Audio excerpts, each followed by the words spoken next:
Recipe for Good Credit. So we're so thankful that y'all are here. And we're going to have so much fun tonight. But before we get started, we're going to do a quick poll.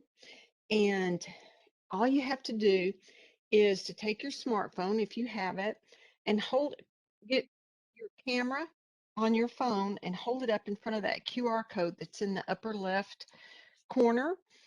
And it'll take you to Slido, Slido, and you can join and take the poll. But if you don't have a smartphone or you don't know how to use that feature on your phone, you can open a web browser and just go to slido.com, slido.com, and then you're going to enter the number, the pound sign 800938. And when you're there, type your answer to this question. What is the average FICO credit score in America? And it would be a number between 350 and 850. So either use the QR code or use your browser, and see what you think the answer is. We're going to tell you, give the answer here in a little while, but don't Google it. Just give us your best shot, what you think it is. Okay? So let's do that real quickly. Just put your answers in there. I'm going to give you about another 30 seconds.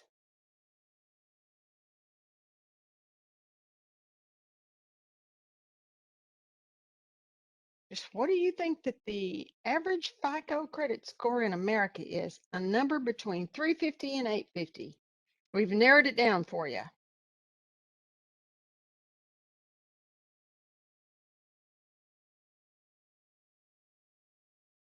Well, you know what, everybody, we're going to tell you the answer to that here in just a little while. We're so thankful that you're here tonight. Again, I'm Lisa Crawford, and I'm going to be your host, the moderator tonight for the Recipe for Good Credit. Hey, I got a secret to tell y'all. So don't tell anybody I said this, though, but you're going to want to take some notes because we're going to have an activity, kind of a fun activity here at the end of our presentation, and you're going to have the opportunity to win Amazon gift cards. So I'm just saying, take some notes, okay? Also, you're going to want to leave your Slido up where we've already been here just recently doing this poll. You're going to leave that up because that's how we're going to play the game later, and you can win the gift cards. So right now, I'm going to turn this over to we're going to see in just a second. We're going to visit with Chef Justin, but I want to know, are any of you all foodies out there? If you are, just tell, what are you cooking up tonight? What do you have for dinner? Or are you cooking right now? Well, we hope you're going to be making the deconstructed enchilada tacos with us. And if you are, or if you're just sitting watching, doing on your phone or watching on your computer, snap a picture and post it on your social page. And if you do that for us, then use this hashtag, Recipe for Good Credit. We would love to see you. That might be so much fun. So now, y'all, let's spend this time wisely with Chef Justin, who happens to be in the kitchen, and he's going to show us how to make these deconstructed enchilada tacos. So hold on. We're going to be visiting with Chef Justin right now. Hi, guys. Can everybody hear me? I don't see you. Yes. Yes, we can. Great. All right, guys, tonight what we're going to do is called a deconstructed enchilada tacos. It's very simple, and you can do it on the go. I do this when my son was going through basketball and having all the kind of stuff that we did on the after school. I needed something I could throw in the oven real fast. I didn't have to really do a lot of time or effort into it. So we're going to dive right into it. First thing you get is your ground up turkey. You can do tofu, you can do vegetables, anything that you want to do, you can do. We're going to go with ground turkey tonight. Make sure your pan is nice and hot. You're going to put it on about medium heat. It doesn't matter, you just want to get this thing brown. And then have all your spices. While you're cooking your meat, I did put in my chopped onions, but that's because I want you to cook down with with my meat and my spices. The reason why I put my spices in first is because I want them to bloom. So what we're doing here, when I put the spices in, all the oils will come out and they'll come back to life for me.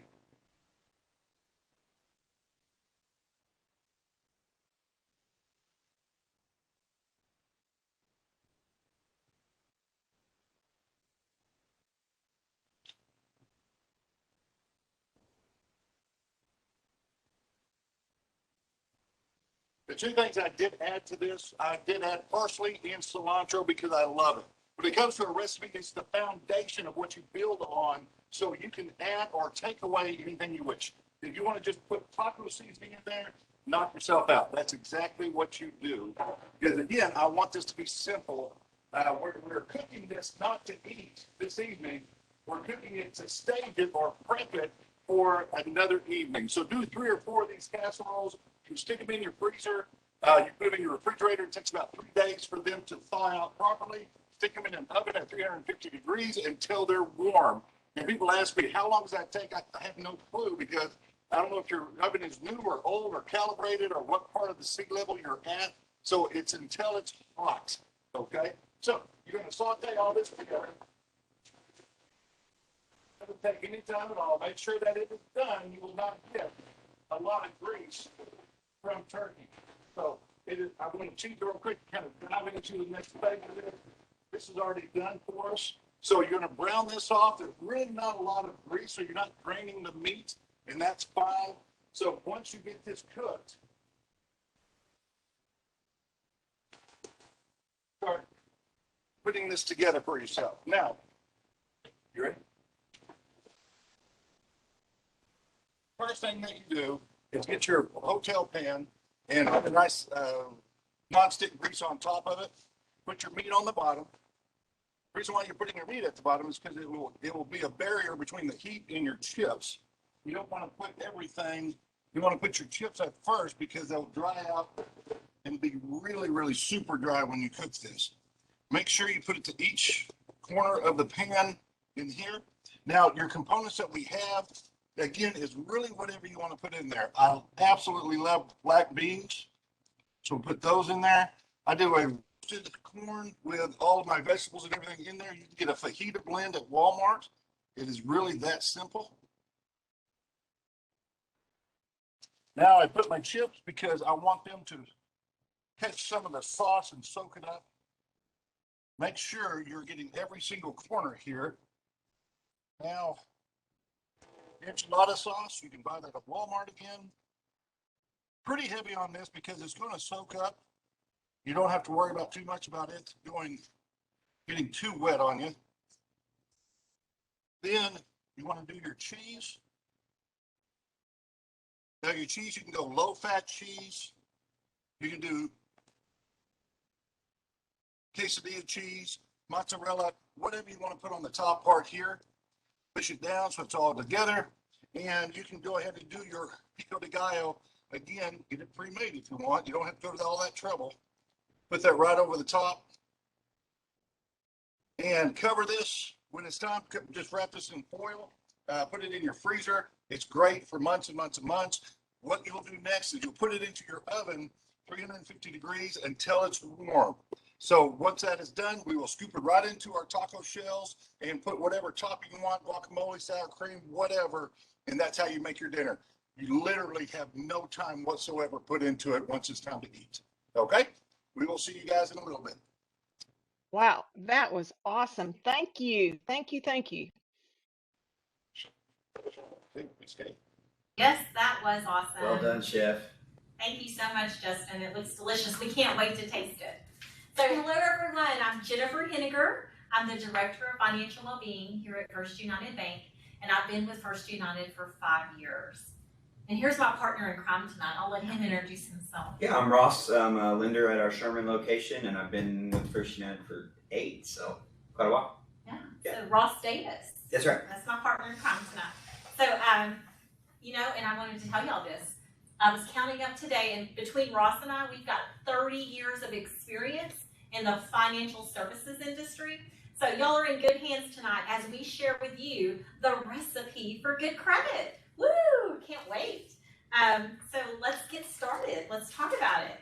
So when we talk about credit, we just want to make sure everybody's on the same page as us. So we're just talking about where you actually are borrowing money to purchase a good or a service. And with that, you're going to be paying back the money that you borrowed because the person's trusting you to do that. And this isn't going to be like the loan from your grandmother though, right, Laura? This is Not free. not free. So we're talking about where you have to pay interest. So that's the kind of stuff we're going to be talking about when we talk about credit. And so I'm going to use a really good example. So if you've ever gone to college and you had to borrow money to pay for that college, because it's expensive to go to school, right? Mm-hmm. So we may have to take out a student loan. You've established credit at that point. So that's what we're referring to. And of course, when you're establishing credit, the person that is loaning to you is hoping that you're going to pay that back. They're trusting you to do that. And they're going to be sending that information about the loan to a credit bureau. And that's going to give you a credit history right there. And the kind of history is about your payment, if you've made your payments on time, how much the loan was for, like when the payments are going to be due. It's just going to give all that great information so that we know what's in the credit report. And let's talk about the credit bureaus real fast. We want to move into that right now. And when we talk about it, we're talking about 3 organizations. We need to go back a slide. There you One go. second. There we are. So we're talking about 3 credit reporting agencies because there's 3 main ones. It's going to be TransUnion, Equifax, and Experian. So those are the 3 big people. That's the ones that we get credit reports from. So if I go and I apply for a loan from Ross, he's going to get from either all 3 or maybe just one of them. Right. But here's the thing to know is because there are 3 different ones, you're going to have how many credit scores? Probably 3. For sure, they're going to have 3. So that means that I may have a different FICO credit score with TransUnion than what I have with Equifax and then what I have with Experian. And they can actually vary up to 100 points. And here's another thing for you to know about credit bureaus.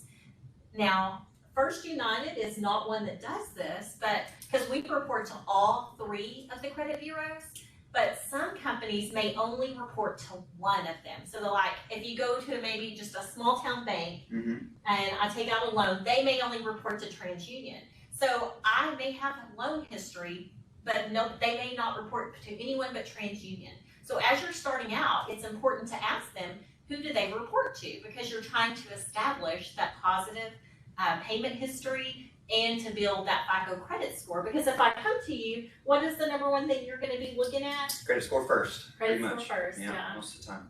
Always. So, yeah, that's important. So trying to establish it and get it with all 3 is going to be really key.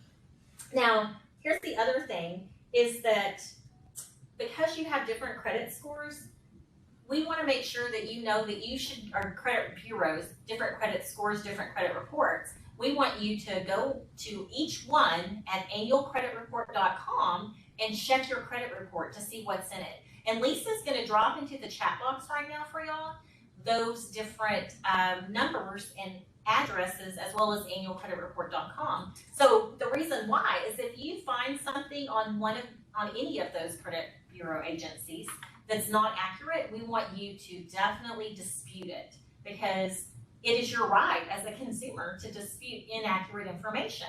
So we want you to do that for sure. So hopefully Lisa dropped that into the chat box for you because you'll want to definitely check that out. And then the next thing is that Ross, what are some other important things we need to know about credit scores? Just curious. Just key things. They're never pretty much the same, right? You can pull a credit score 30 days after itself, and it's probably going to be different depending upon a few different factors. But we are going to get into that here in just a minute. So let's go ahead and go to the next page. Okay, let's go to the next one. So- the 5 main ingredients. Yeah, so we kind of covered it. What's a credit score, right? I call your credit report like your adult report card, kind of. It's one of those things where it's very important that we pay attention to these things, make sure that we keep our eyes on it with the free credit reports, making sure that everybody's reporting accurately. So it's a score between 300 and 850, right? And there's basically 5 ingredients to it. they have these listed out for you right here. Number one is going to be payment history. It almost sounds like common sense, and it kind of is. Make your payments. On time.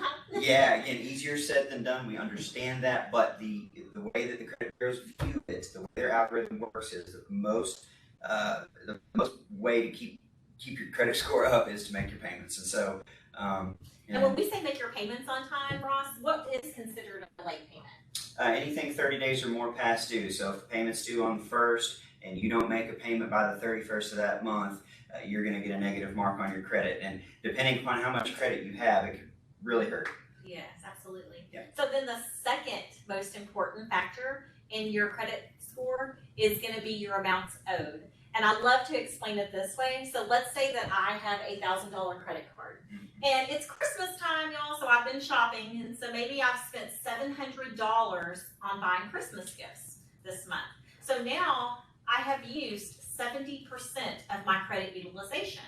So let's say that I don't get paid until the end of the month and my credit card statement hits, and now it gets reported to the credit bureau that Jennifer owes $700 out of her $1,000 limit, and that means I'm using 70% of my credit utilization. Even though I might plan on paying that card off every single month, what is being reported to the credit bureau is the amount that I owe whenever my statement comes. Sure. So I like to make sure people understand that, because even though I may pay it off monthly, my utilization is really high. That is going to negatively impact my FICO credit score. So the higher I get to the limit, the lower my FICO credit score is going to go, even if I plan on paying it off every month. So what I always tell people to do is a little technique, a trick to work around that. Let's say I get paid twice a month. So I need to try to break that payment up and maybe pay $350 on one paycheck and $350 on the other, so that I'm always keeping my utilization to around 30% or less of what's being reported to the credit bureau, because then it's not going to really hurt your FICO credit score if you keep your utilization under 30%. And so ingredient number 3 on our list is length of credit history. This is kind of why younger folks have a hard time getting that 800, 750 credit score, right? Have maybe 1 or 2 lines of credit, maybe they've been open for a year or 60 days. And so length of credit history, the way you would achieve that, I would say, is get a car loan, get a house loan. It's easy to say, yeah, get a car loan, get a house loan, right? So length of credit history is going to be number 3, and that's going to be 15% of the score.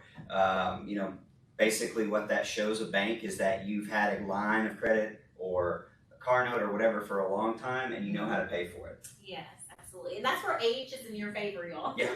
As you get older, then your length of your credit is going to definitely increase. Another thing that I like to talk about when we're talking about this is that let's say that I got my first credit card when I was in college, and maybe I don't really use that credit card anymore, but it has to do with that length of my credit history. So let's say I decide that I've got a new credit card now, and I'm just going to close out that one that I've had for a long time. Well, you know what that's going to do? It's going to decrease my average age of my credit. That's right.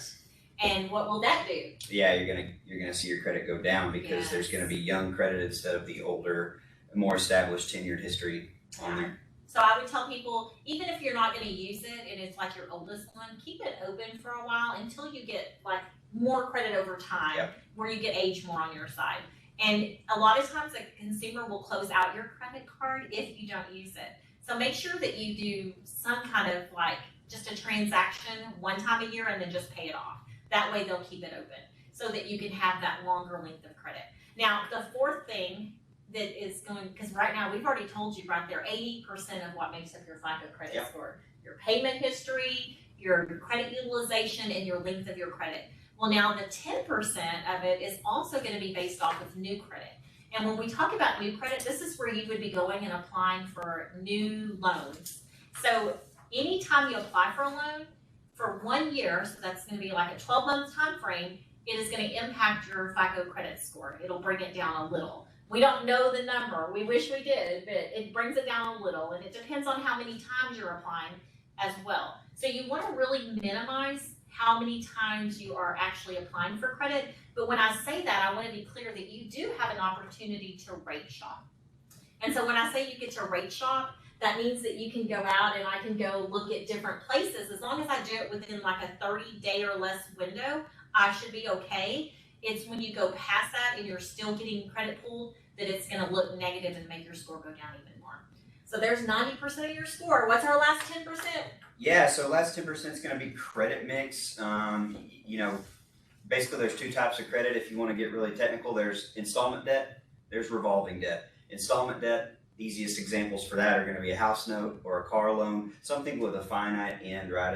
The same payment every time, 60 months, 300 months, or 360, which is a mortgage. But anyway, and in the revolving is going to be lines of credit. Lines of credit go up, you pay them down, you can draw them right back up. Credit cards, we have lines of credit at the bank similar to that. So, Personal line of credit. yeah, these credit bureaus would like to see you know how to make this payment and also know how to manage this. So it's basically showing them that you have experience doing this and that. And so if you're doing well on both of those, your credit score will go up, and that'll tell any bank or whoever you're applying for credit with that you know how to manage and make these payments. Yes, absolutely. Which is why we call it your adulting report card. Exactly right. Oh my goodness. It's a fun thing. So now let's talk a little bit about, maybe you haven't had credit yet and you want to know how do you establish it, because that can be so frustrating. And so Ross here is going to give you a few examples of some things that you could do so that they can start establishing some credit. Yeah, as a loan officer, I get a lot of questions from younger folks or just people who haven't done a lot with their credit. Maybe you pay cash for everything, and I get that. And so whenever people ask me, how do I get a credit score? I say, well, you just got to get some credit. And they're like, okay, can you give me credit? And I'm like, no, because you have a 0 credit score. And so it's kind of a game, right? It's almost a game that there's no perfect answer, but there's 3 options that we kind of thought of that were probably going to be the most common. Number 1 is a CD secured loan. If you don't know what a CD secured loan is, it is you borrowing your own money, give or take, just using the bank to facilitate it.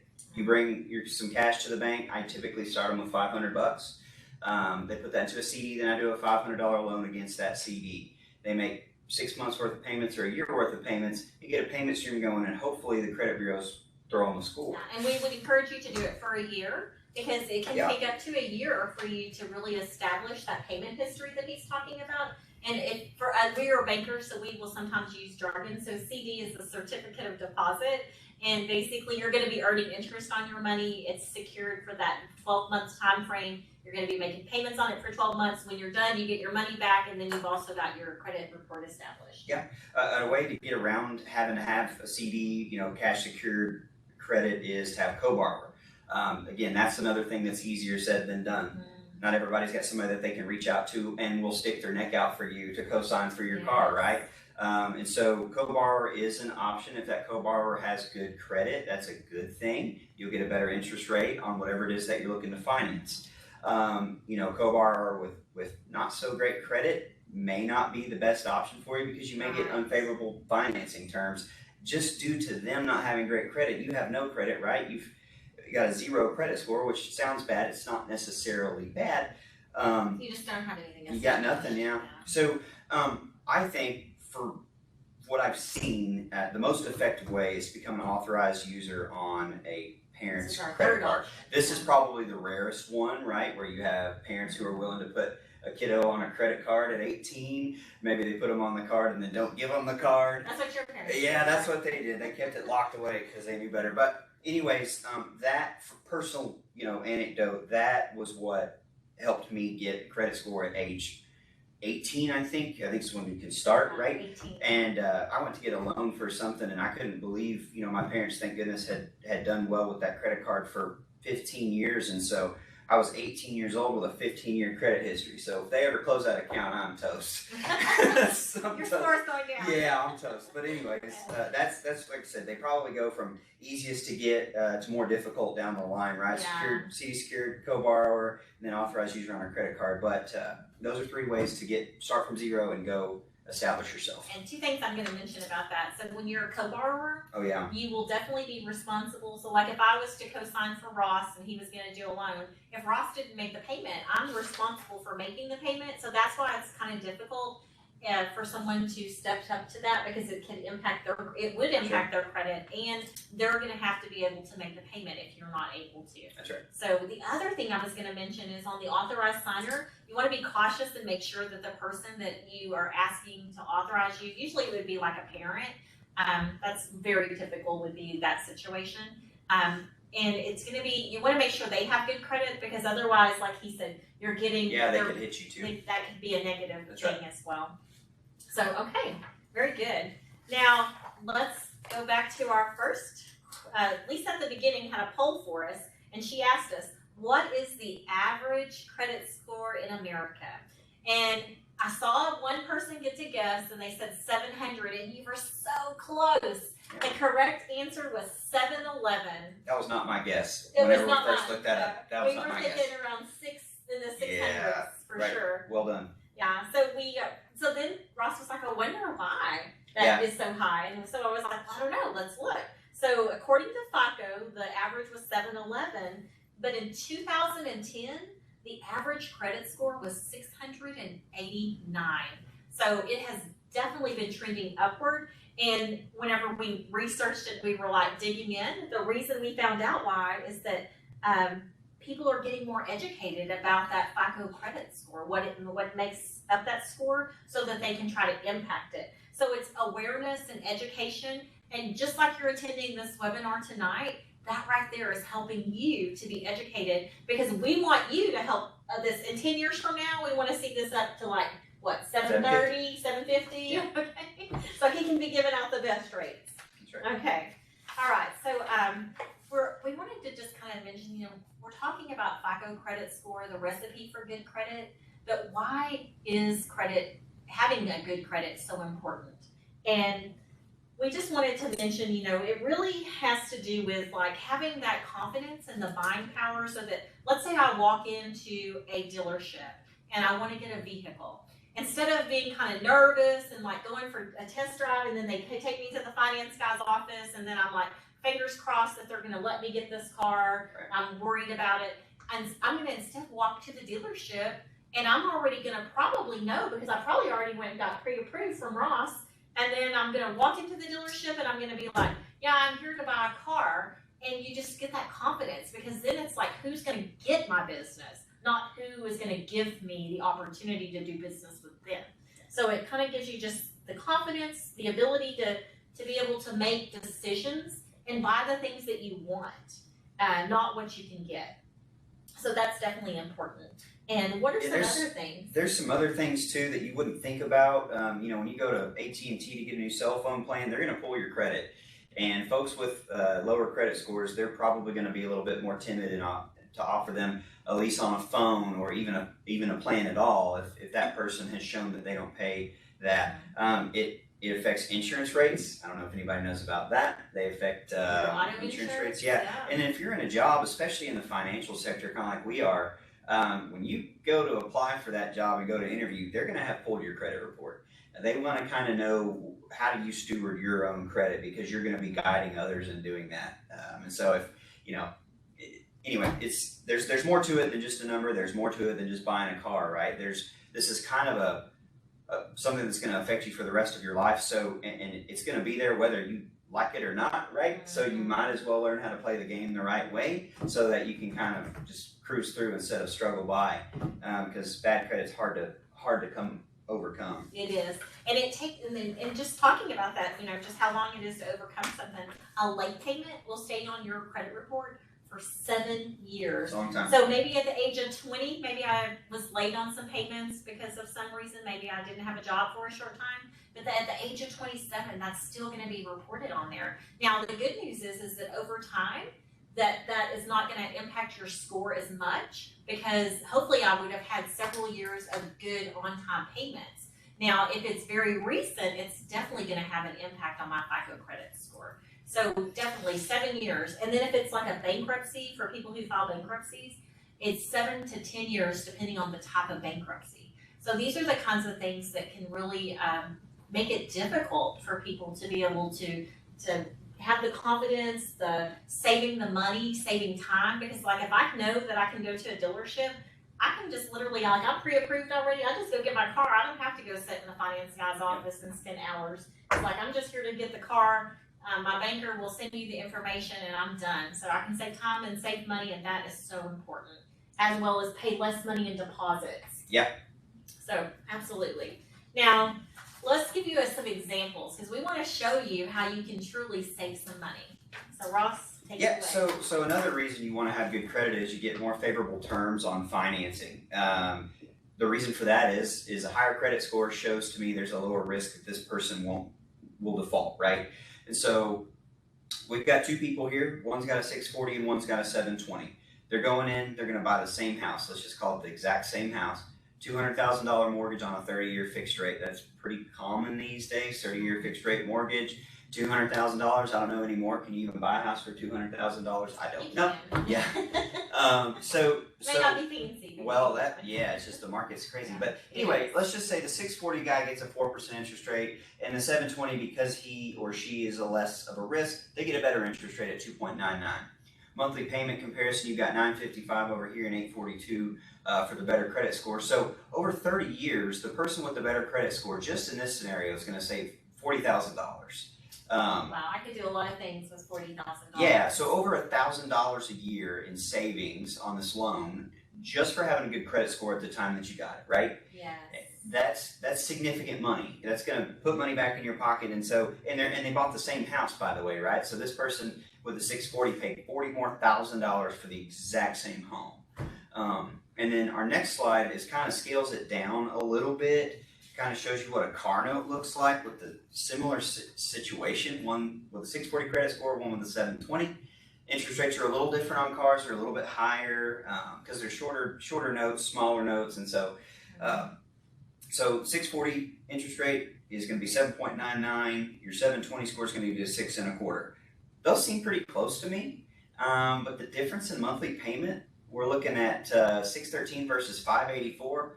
Okay, yeah, it's $30 or whatever, but over the course of just 6 years, you're looking at $2,000 in difference in savings for the person with a better credit score, just for having a good credit score. That's it. Yes. They save $2,000 on the exact same car, and so not only will it give you the confidence to go get that car, it'll save you money on that car as well. Yes, Yeah. absolutely.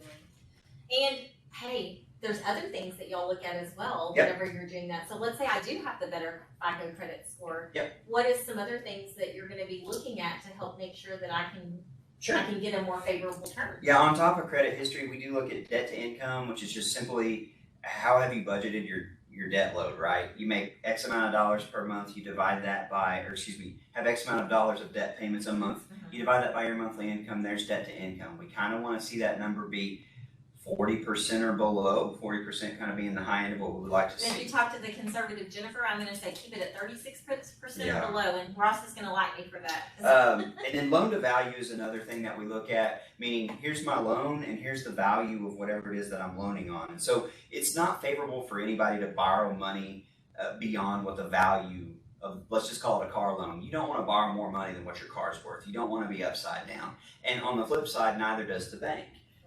It's just not good financing terms. So, of course, we like to see low debt to income. We like to see low loan to value. But someone with a better credit score is going to get a little bit more leeway. Let's say their debt to income is maybe a little high, but they have a perfect credit score. That tells me that person is probably going to figure out a way to make that payment. They've already done their budgeting because they've done it before. Someone with maybe a spottier credit history, kind of too high debt to income, maybe the loan to value is a little high, maybe they want a little bit extra to finance tax, title, license. Just in general, a bank is going to be a little bit less likely to give that person the same loan, just because of credit performance. Absolutely. So, Lisa's going to ask y'all a question. We want y'all to participate in a little fun activity. Yes, everybody. I want you all in the chat box. Just type the first person to type a number between 1 and 4 in there. Just anybody type a number 1 to 4 in the chat box.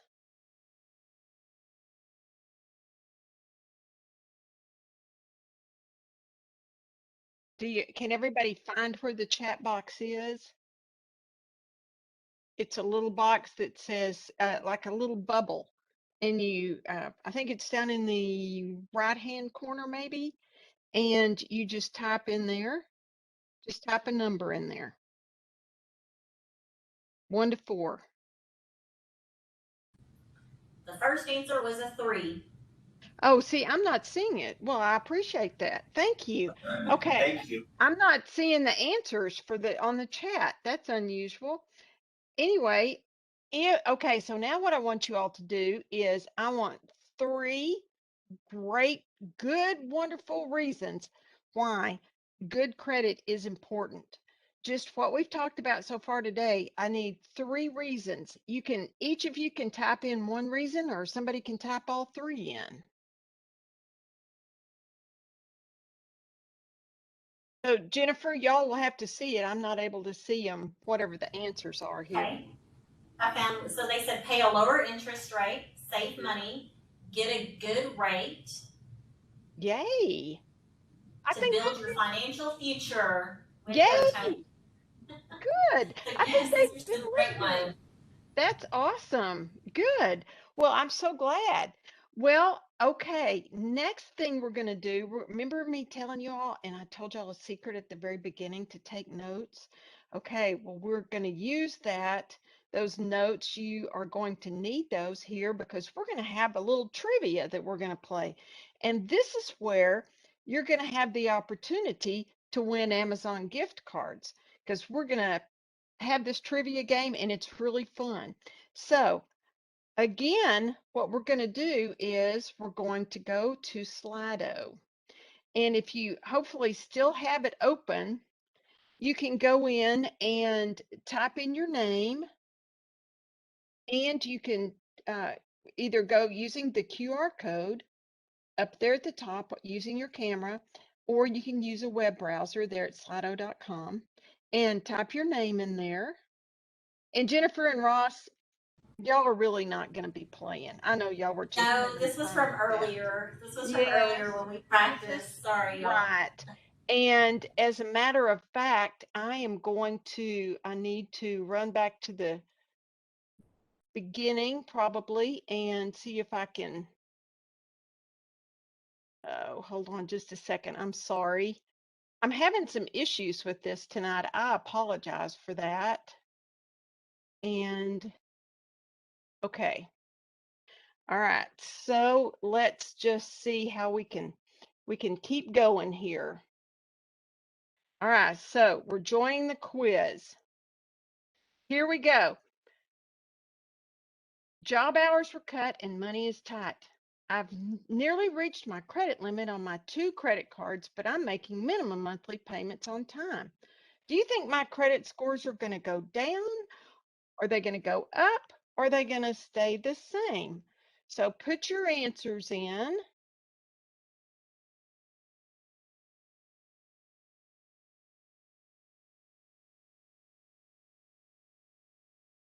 All right, let's see what the answer is. It's going to go down. And the reason that it's going to go down, because when your credit card balances go up, your credit card balances, and they're near their limits, we talked about that utilization.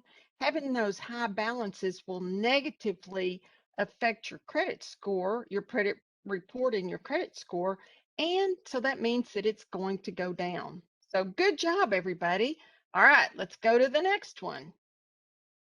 All right, looks like he's at the leaderboard right now. Here we go. Next question. I co-signed a car loan for my sister. She made the first 6 payments on time, but now she's 60 days late with her payment. Will this likely make my credit scores go up, go down, or stay the same? What do y'all think? Okay, looks like we've got some answers. And the answer is it's going to go down. Remember, Jennifer talked about that. When you have someone that you co-sign a loan for, if they don't make the payments on it, you're responsible to make it. So if you can't make it, then your score is going to go down as well. So good job, y'all. All right, let's go to the next one. I recently got 2 new credit cards. I've had another credit card for years. I got it shortly after my first job. I don't need all three credit cards, so I'm going to cancel the oldest one. Will this likely make my credit score go up, go down, or stay the same? What do y'all think? All right, let's take a look. All right, and the answer is it's gonna go down. And why does that go down? Because it's going to shorten the length of credit history that you've had with you, the longest one that you had open. You've cut it up, you've canceled it. So that was what was keeping your credit score up. So now it's going to go down because you don't have the older credit. Good job, y'all. All right, and here's our last question. My son had surgery last year, and I just noticed that there's an account in collections. I called the billing department at the hospital to find out more about it. Could the act of just calling the hospital make my credit scores go up, go down, or stay the same? What do y'all think?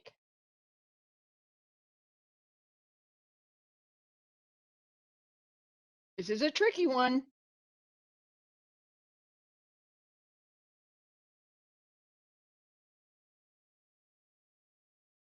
Let's see where we are. Okay. Are y'all ready to see where we are? What the answer is? It's going to stay the same. And I said that was tricky, and it really is, because sometimes, you just want to call and check on an account, and calling just to check, that does not have any effect on your credit score. So what would have an effect on it is that account that's in collections. That's going to make your credit score go down. But simply just calling to check on it and checking on the, what happened and all that, that is not going to affect your credit score at all. Only the collection would. All right, are y'all ready to see who the winners are? Tony, Rita, and Jose.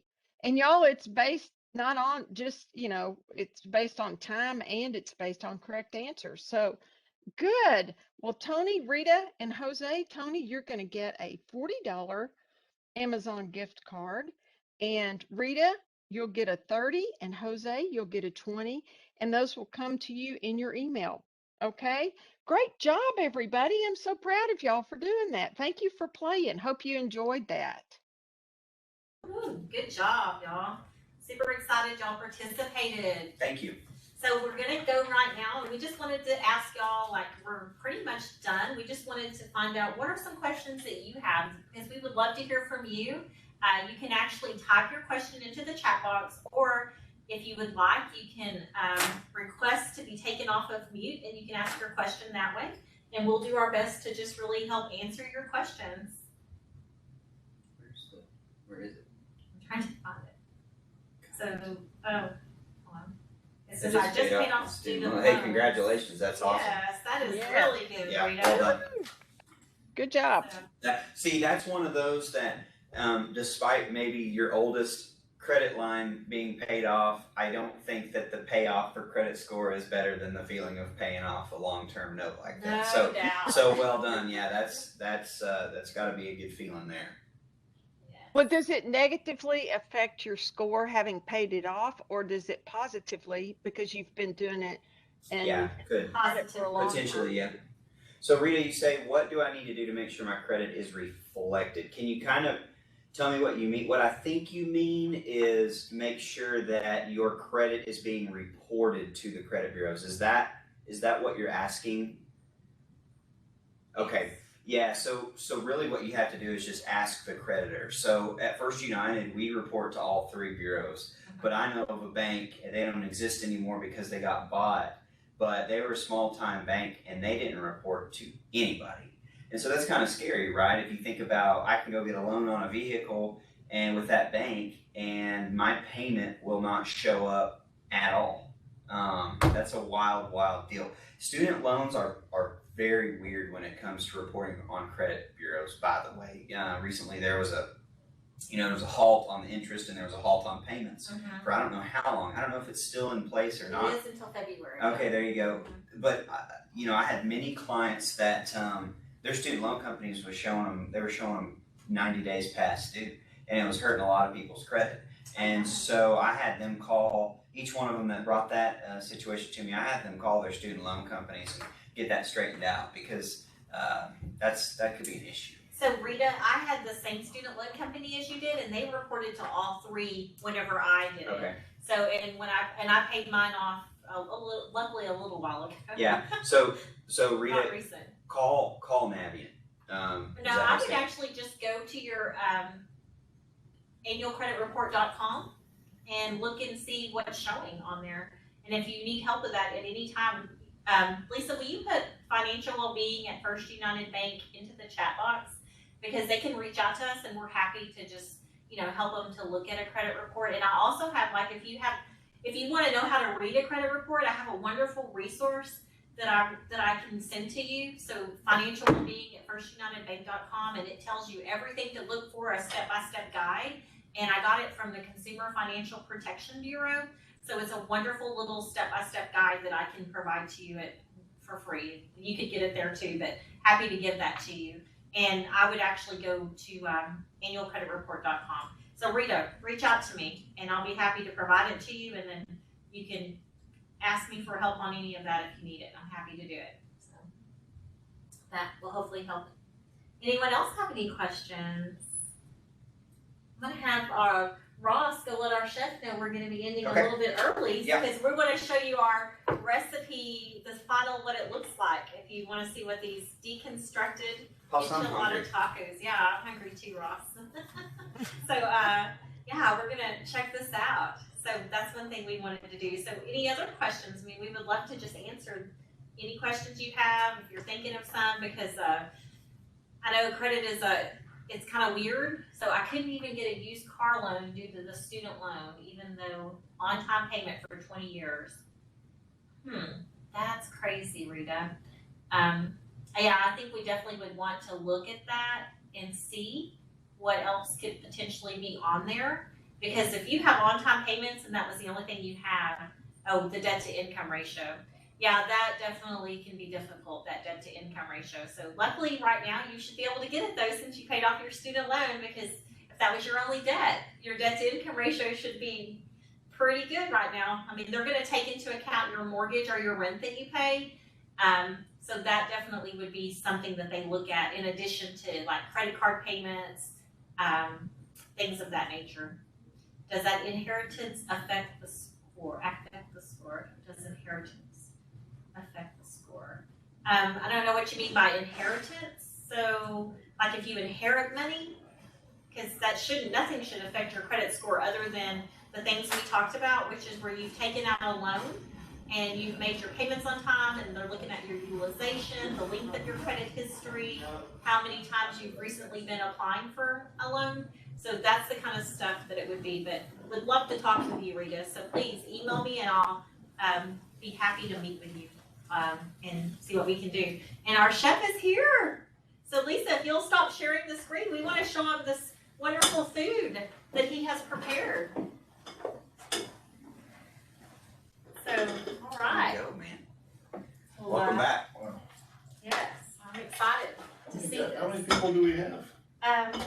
Not the time. We've got a few, but Quality, not quantity. that's right. I got Just like your cooking, it's quality, not quantity, right? I got you. You've got two hungry people right here. Well done. Yeah. So ready for this. Yes.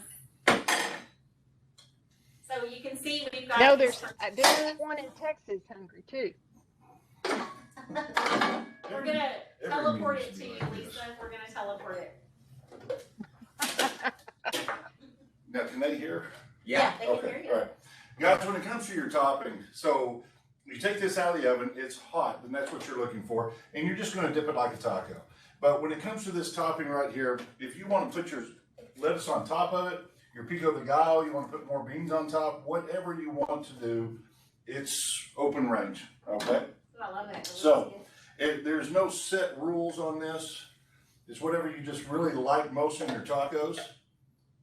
And like I said, when, especially with kids and being on the go, like we talked about it in the back right now, even as a chef going home, I am extremely tired and I don't want to cook when I get home. So if I could grab something, put it in the oven, and literally 25 minutes later have a full-blown dinner, that's exactly what I want to do. Hey y'all that work, this is perfect for the workers like me. When I get home, I'm the same way, Justin. I do not want to even think about dinner, but if I can just heat it and we can eat it, this is the way to go. The way to go for sure. And to do this low fat, you can do tofu for the instead of the turkey. You can go back to the original beef. Guys, there's so many variations. There you can do an all vegetarian one. You can do a no dairy one. It is really anything and everything you want to do. You use Is there any questions? chicken or beef tonight? What's that? Did you use turkey, chicken, or beef? Turkey, ground Turkey. turkey. Yes. Yes. Wow. Oh, that cheese looks good. Is there any questions you guys have? There's not any more questions. We might ought to bid him farewell so we can eat, because I don't Yeah. think anybody wants to watch me do No, that. we don't. I don't want to see that. But hey, we just want to say thank you. You'll be getting your Amazon gift card from Amazon tomorrow. I'll be sending those out. So Tony, Rita, and Jose, be on the lookout for that. And it's so good. I couldn't wait to say that. Bye, everybody. Have a good night. Thank you. Thank you, everybody.